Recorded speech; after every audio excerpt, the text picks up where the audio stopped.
We have a very special guest today, Dr. Christopher Kent. Dr. Christopher, welcome. Thank you. We're so excited to have you here. And you know, Dr. Christopher is here to shed some light on the science behind actually taking responsibility in your life, how it can actually affect your genes. Dr. Christopher Kent is a world-renowned chiropractor and researcher.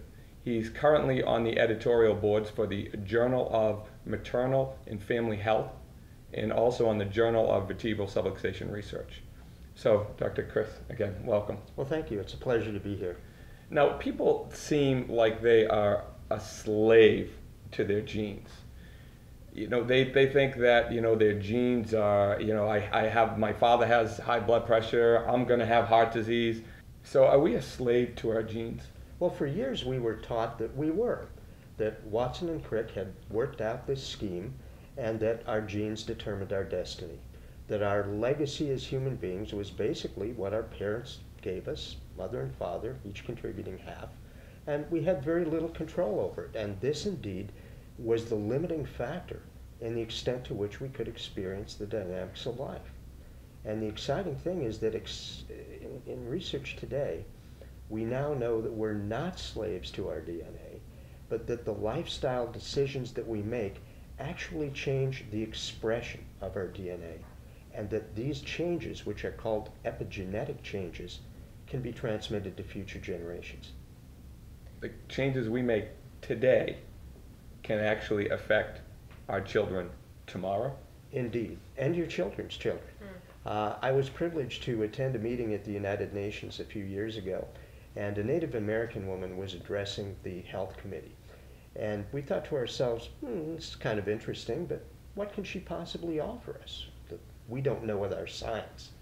And what she said was really quite profound. She said, whenever a child in our culture is confronted with a difficult decision, we ask them to consider the impact that that decision will have on 7 generations. And now we know that this is far more than a metaphor, far more than a cultural dynamic. It's a biological reality. So what kind of choices could I make today that would have that kind of impact on not only my son, but on his children? Well, some interesting work has been done with both animals and humans. And some of the things that have been studied are nutrition, what you eat, any adverse habits you might have, like smoking. They obviously can have a negative effect and be passed on.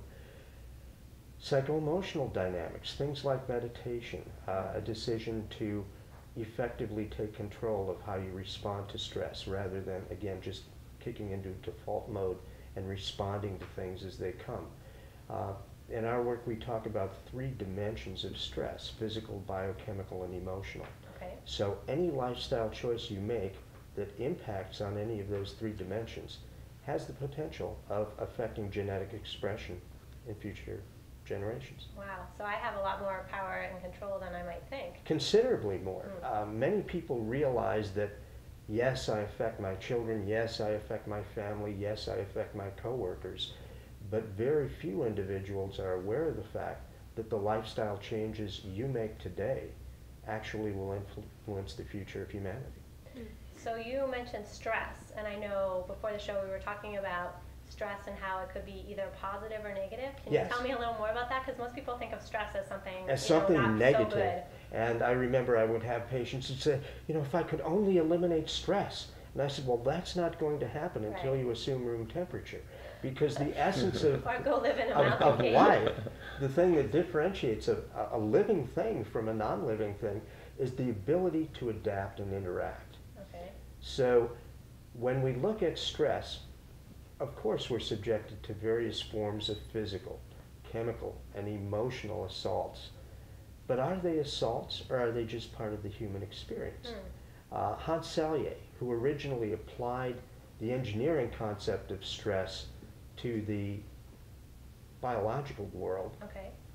differentiated between 2 types. He talked about eustress, EU as in euphoria, and distress, which is the negative, destructive stuff.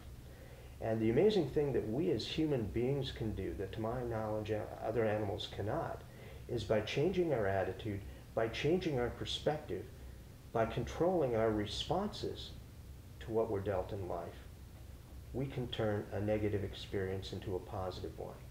So what would you say would be, 3 things I can do to sort of make the best use, of being responsible for, to change my lifestyle so that it can impact future generations in a great way?